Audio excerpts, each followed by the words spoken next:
L'idéal en matière de charte graphique, c'est de créer votre propre thème à l'image de votre organisation, à l'image de votre équipe, si vous travaillez sur un site web à l'échelle de l'équipe. Pour créer votre site personnalisé, Google Sites vous propose un éditeur de thèmes que vous allez trouver au-dessus de moi dans l'onglet Thèmes. Jusqu'à présent, nous avions été chercher un thème proposé par Google dans cette rubrique. Mais regardez tout à fait en haut de l'onglet Thèmes, au-dessus de Création par Google, vous avez une catégorie personnalisée. Et dans cette catégorie personnalisée, vous allez pouvoir créer votre propre thème. Il faut lui donner un nom. Nous allons l'appeler Pure Nature, du nom du site à partir duquel on va travailler désormais. On peut, dans ce thème, ajouter un logo. Logo qu'on peut importer de sa machine ou sélectionner dans son Drive. Moi, je vais le sélectionner dans mon Drive.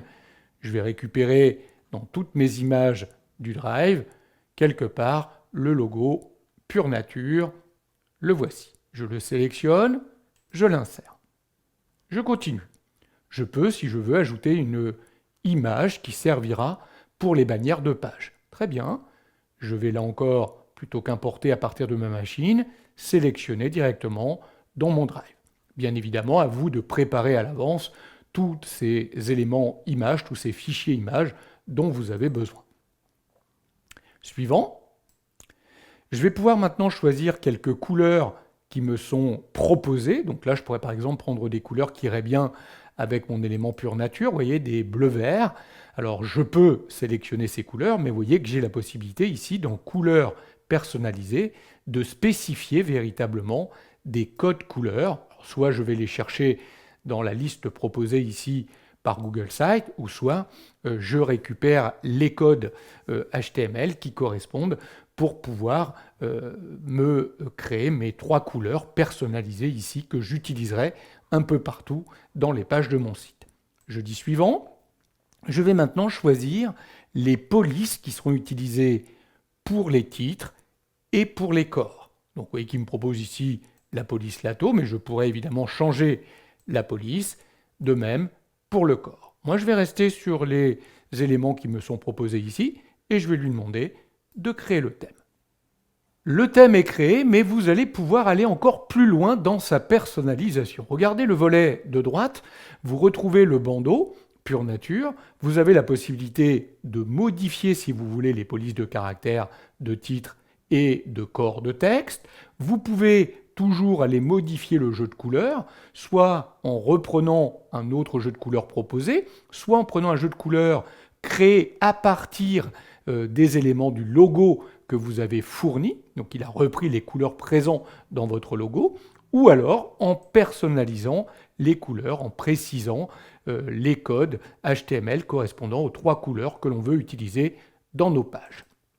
Et vous avez la possibilité ensuite de paramétrer chacune de ces rubriques. Regardez dans couleurs, on retrouve la couleur de thème par défaut et différents styles qui peuvent être utilisés dans les pages.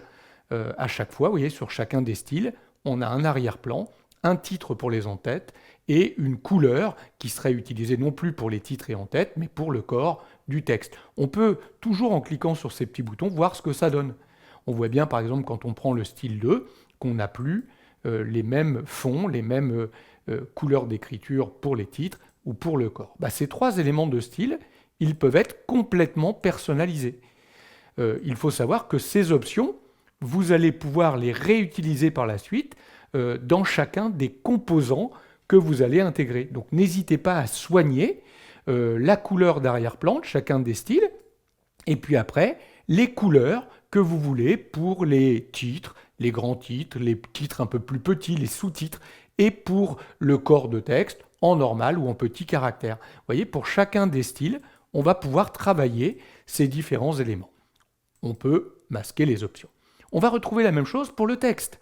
Regardez, on retrouve le texte classique normal, mais on pourrait définir les polices pour les titres un peu plus petits, ou pour les sous-titres, ou pour les petits caractères. À chaque fois, on sélectionne et on définit les différents paramètres de police. On peut toujours visualiser ce que ça donne en cliquant sur le petit bouton ici avec le petit œil. Donc vous voyez qu'on peut vraiment personnaliser complètement le thème.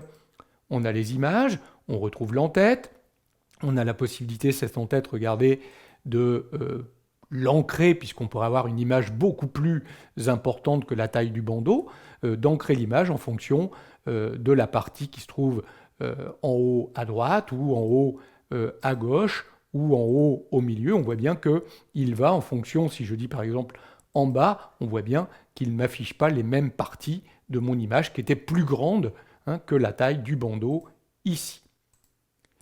Vous allez pouvoir à tout moment rechercher un autre logo et décider ou pas de le faire apparaître. Vous voyez là par exemple mon logo, on ne le voit pas très bien puisqu'il est dans les mêmes couleurs que le bandeau. On pourrait décider de le faire disparaître si on veut de ce bandeau, bien entendu, en demandant tout simplement de supprimer ici le logo. À tout moment, bien entendu, on pourra le ramener et même ramener l'icône utilisée qui se place devant l'URL du site. On va retrouver les paramétrages de navigation, toujours pareil, l'arrière-plan. Alors, paramétrage de navigation, c'est toutes les couleurs que vous allez donner à la barre de navigation quand vous avez un certain nombre de pages sur votre site. Donc là, on a la couleur de fond, d'arrière-plan, et on peut dire si elle est transparente, pas transparente. En fait, ça revient à ce qu'on avait fait lors de la précédente vidéo dans Paramètres quand on avait été définir des éléments de navigation. C'est la même chose, sauf que là, c'est intégré au niveau du thème. Et pour terminer, vous allez retrouver le formatage des composants, là encore en 3 styles que vous allez pouvoir totalement personnaliser. Vous voyez par exemple pour les boutons de commande que vous intégrerez dans vos pages web, vous pourrez avoir des boutons remplis, des boutons juste avec un contour ou des boutons juste de texte et vous allez pouvoir formater chacun de ces types de boutons. Pareil pour le séparateur, si vous voulez ajouter une ligne de séparation dans une page web, pour les liens URL et pour les carousels d'images. Ce sont tous ces éléments qui composent votre thème. Créez correctement votre thème, il va être pris sur l'ensemble des pages de votre site web et permet de créer des pages en toute harmonie.